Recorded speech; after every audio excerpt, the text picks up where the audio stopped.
मेरे दोस्तों अस्सलाम वालेकुम। आप देख रहे हैं इरफानी वर्ल्ड यूट्यूब चैनल और मैं हूं मोहम्मद इरफान झारखंड। दोस्तों, हजरत वारिस पाक के चाहने वालों के लिए एक शानदार वीडियो लेकर आप हजरत के हाजिर खिदमत हूं। प्यारे दोस्तों, हजरत वारिस पाक का एक ऐसा करामत जिसको देखकर एक जादूगर बन गया वारिस पाक का दीवाना। वारिस पाक की करामत एक जादूगर और एक तवाइफ के इश्क में डूबा एक मौलाना कैसे सुध बुध खोकर जादूगर बन जाता है, और उसके बाद उसके साथ जो कुछ होता है यकीनन दोस्तों आप भी सुनकर दंग रह जाएंगे। और कैसे वारिस पाक का भयंकर भिड़ंत होता है एक जादूगर से, और जादूगर का क्या अंजाम होता है। वारिस पाक के चाहने वालों के लिए एक नायाब वीडियो आपके हवाले करने जा रहे हैं। उससे पहले आपसे अदबन गुजारिश है कि अगर आप पहली बार मेरे यूट्यूब चैनल इरफानी वर्ल्ड में विजिट कर रहे हैं तो जल्दी से मेरे चैनल को कर लीजिए सब्सक्राइब, बेल के बटन को कर दीजिए ऑन और ऑल नोटिफिकेशन के ऑप्शन को दबा लें। चलिए दोस्तों, वीडियो का आगाज करते हैं। प्यारे दोस्तों, जमाने वारिस पाक जिस समय हजरत हाजी वारिस पाक हयात में थे, हम लोगों के सामने चलते फिरते, उस वक्त की ये बात है।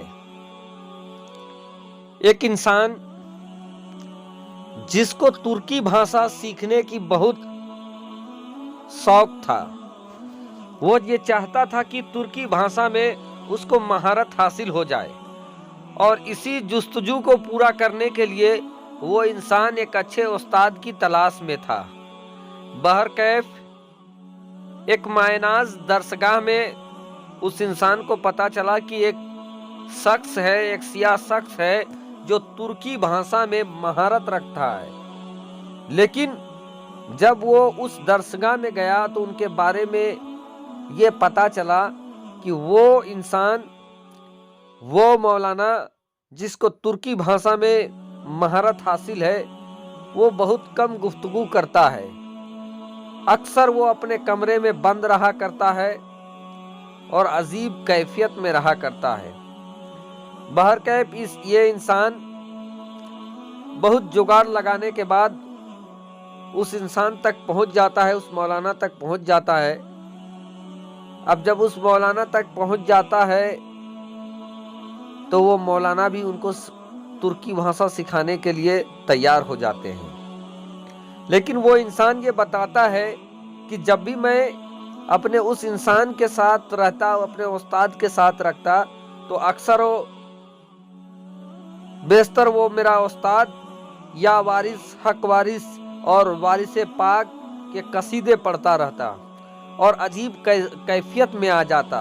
हाजी वारिस पाक का नाम जपता रहता और अजीब कैफियत उसकी बन जाती। कुछ दिनों तक वो इंसान जब ये मामला देखता रहा तो देखने के बाद एक दिन उसने अपने उस्ताद से ये पूछा कि आप तो सियाह हो, आपका पूरा कुनबा सियत का मानने वाला है, सियाह मजहब का मानने वाला है, तो आप वारिस पाक से मोहब्बत किस तरह करते हैं। इस पर उस इंसान ने पहले तो बात को टालना चाहा, लेकिन बाद में उसने वारिस पाक को वो इस कदर क्यों मानता है उस माजरा को पूरा उसके सामने रखा, जो सुनने के बाद आपके भी रोंगटे खड़े हो जाएंगे। वो जबान तुर्की में महारत रखने वाला मौलाना अपने शागिर्द को ये कहता है कि एक बार तमाम इल्म होने के बावजूद भी उसका जहन भटक जाता है और वो एक तवाइफ के इश्क में इस कदर पड़ता है कि उसको पाने के लिए वो अपना सुदबुद खो बैठता है।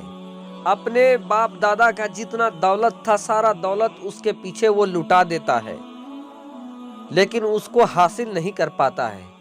अब उसके जहन में ये आने लगा कि इसको जादू टोना से मैं इसको काबू करूं, और उसी चक्कर में वो सब कुछ छोड़ छाड़ कर वो जादू टोना सीखने के लिए बंगाल के एरिया और दूसरे जगह पर असम के एरिया में कामाख्या वगैरह में वो चला जाता है, और लगभग 6-7 सालों तक वो तप जप इधर उधर की चीजें करके वो जादू में महारत हासिल कर लेता है। और उसके बाद वो सोचता है कि अब आने के बाद मैं जादू करूंगा, उस عورت پہ اس طوائف پر اور وہ میرے ساتھ ہو لے گی۔ بہرکیف جب وہ 7 سالوں کے کڑے مشقت کے بعد ایک پختہ اور بہت اعلی درجے کا جب جادوگر بن کر وہ واپس لوٹا تو اس کو یہ پتا چلا کہ جس کے عشق میں اس نے سب کچھ چھوڑ دیا اس کا انتقال ہو چکا ہے، وہ موت ہو چکی ہے، اس کی فوت ہو گئی ہے۔ اب اتنا سننا تھا کہ وہ انسان پاگلوں کی طرح، دیوانوں کی طرح ادھر ادھر پھرنے لگا۔ اس نے سب جائز ناجائز کو بالائے طاق کر دیا۔ بہرکیف ایک بار گھومتے گھماتے وہ انسان حضرت حاجی وارث پاک کی نگری دیوا شریف بھی پہنچ گیا، اور جب دیوا شریف پہنچا تو وہاں شہنشاہ دیوا سے ملاقات ہوئی۔ اس وقت حضرت وارث پاک مراقبے کے حالت میں تھے، سر مبارک زمین کی طرف تھا اور وہ گھٹنوں کے بل بیٹھے ہوئے تھے۔ وہ جادوگر جب سامنے پہنچا تو اسی حالت میں حضرت وارث پاک نے اس سے پوچھا کہ تم کون ہو؟ وہ انسان کہتا ہے میں جادوگر ہوں۔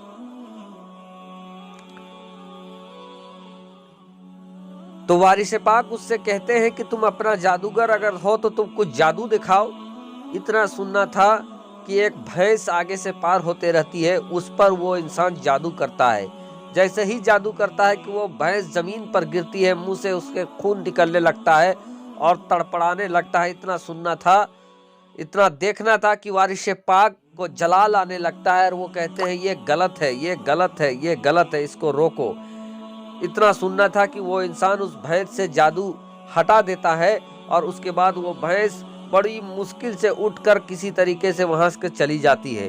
اب وارث پاک کو جلال آ گیا۔ وارث پاک نے ان سے کہا کہ اگر تم جادوگر ہو تو تم مجھ پر جادو کر کے دکھاؤ۔ اتنا کہنا تھا کہ وہ انسان وارث پاک کے الگ الگ حصوں میں وہ جادو کرتا ہے، لیکن تمام تر جادو فیل ہو جاتے ہیں۔ پھر وہ انسان کہتا ہے کہ کیا میں آپ کے آنکھ میں جادو کر سکتا ہوں؟ وارث پاک کہتے ہیں کہ ہاں اجازت ہے تجھے۔ وہ آنکھ میں بھی جادو کرنا چاہتا ہے، لیکن جب نگاہ وارث اس پر پڑتی ہے تو عجیب سی ضیا نکلتی ہے اور عجیب سی کیفیت اس انسان کا بن جاتا ہے۔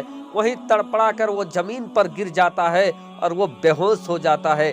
جب اس کو ہوش آتی ہے تو وہ یہ دیکھتا ہے کہ وارث پاک کے قدموں میں وہ پڑا ہے۔ اب اس کی عجیب کیفیت بدل گئی تھی، وارث پاک کی نگاہ اس پر پڑ گئی تھی۔ وہ اٹھتا ہے اور اٹھنے کے بعد وارث پاک کے قدموں میں گر جاتا ہے۔ وارث پاک اس کو اٹھتے ہیں، اٹھ کر گلا لگاتے ہیں اور اپنا مرید بناتے ہیں اور کہتے ہیں جادو کو چھوڑ دو، تم نمازیں پڑھو، درودیں پڑھو۔